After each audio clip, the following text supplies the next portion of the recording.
can I cool the water temperature in my pool?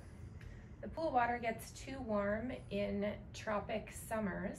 How can I cool the water in my pool during this period? Well, there's some simple ways of doing it. Throwing ice in the pool, although you need an awful lot of ice to do it. Fresh water, certainly draining some water out, adding fresh water more often is probably the most economical way of doing it, but not the most eco-friendly way of doing it, I would think. The other possibility is they do make water coolers. They're really expensive. Picture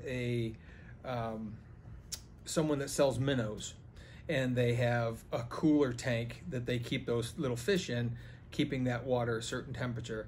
Those can be adapted. There's no readily available normal residential market water cooler for a pool, but there are some commercial units probably available. You'd have to do some digging on that one, but probably the easiest way would be take some of the water out and add fresh water in more often, and don't just wait for splash out or evaporation to re-up your water. You just, unfortunately it's one of those things where there's times where you're probably just going to have to use more water, and maybe figure out what you can do with that water that you're taking out each time. Could you use it? Could you catch it and neutralize it and then use it in your garden, which is another possibility.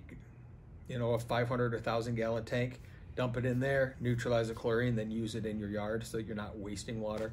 You'd have to kind of create a system that would work, but that would certainly be a possible way of doing it. And then you always have a fresh set of water to be used for your plants, for your grass, for whatever else that you could use it for.